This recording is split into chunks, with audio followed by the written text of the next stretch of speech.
bannisseur. Finissons-en! Pas maintenant.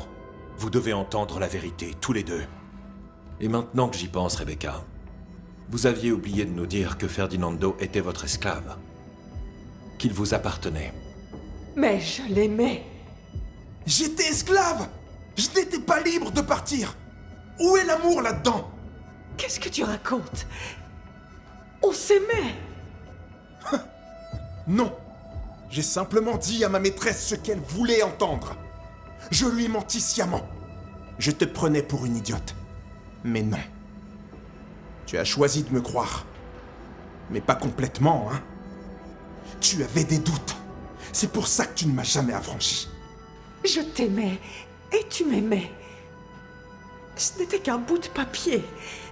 Un bout de papier et une garantie. J'avais besoin d'une garantie. Tu ne connais pas l'amour. Tu ne connais que la peur. Celle de ne pas être désiré. Remarqué. Celle d'être seul. C'est très humain de votre part, Madame Hartgrave. Mais ce n'est pas une excuse pour s'approprier quelqu'un. Il est grand temps de mettre fin à cette histoire d'amour.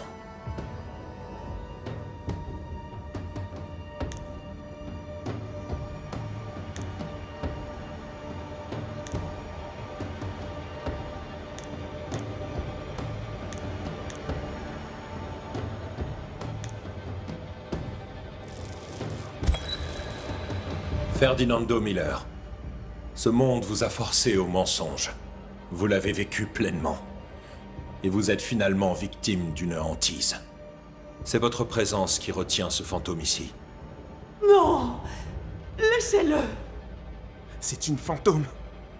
Débarrassez-vous d'elle. Quoi? Non. Non! Vous n'avez pas le droit! Vous n'avez pas le droit de faire ça! Je suis libre! Je n'ai rien fait de mal. Vous, non.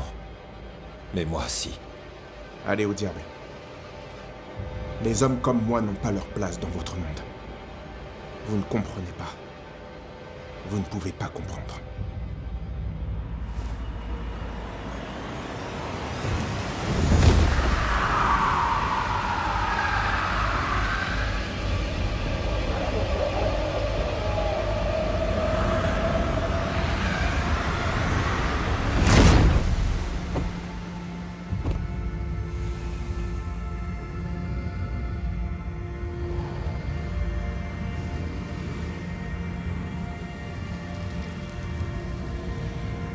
J'ai choisi une vie d'escroc. Vous avez choisi une vie d'assassin. Lequel d'entre nous mérite la mort, bannisseur?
Vous êtes nouveau dans le coin.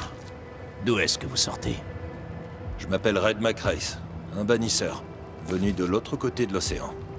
Vous m'avez l'air d'un marin d'eau douce. Vous devriez vous sentir ici comme chez vous. John Rumble. J'ai rencontré votre épouse, une femme charmante. C'est bien vrai. J'ai beaucoup de chance. Êtes-vous marié, monsieur McRace? Le mariage n'était pas pour nous. Mais on était un peu comme mari et femme. Pas vraiment, non. Le mariage est une union conçue par les hommes, et les hommes sont faillibles.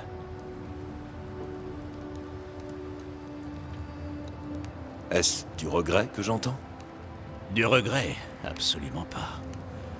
Mon épouse est merveilleuse. Et bien souvent, je me dis qu'un type comme moi ne la mérite pas. Je n'ai aucun reproche à lui faire. Pas un seul.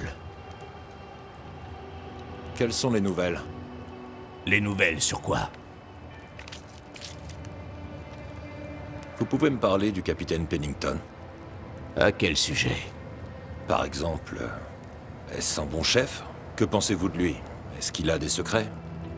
Eh bien, même si je pensais que c'est un imbécile, je ne le dirais pas.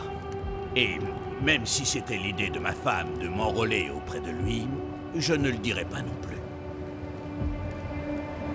Que pouvez-vous me dire sur Helen Price? Forte et intelligente, j'exécuterai volontiers ses ordres. J'aimerais en savoir plus sur Sebastian Price. Vous le connaissiez? Non, mais je connais le nom du lieutenant. Comme tout le monde. Il est mort en héros. Ce qui doit faire une belle jambe à Hélène. Santé et prospérité, John. Dieu seul en décidera. Ça suffit, John. Je n'écouterai plus un mot de tes jérémiades. Ce ne sont pas des jérémiades. Pennington a perdu son cran, et tout le monde en souffre.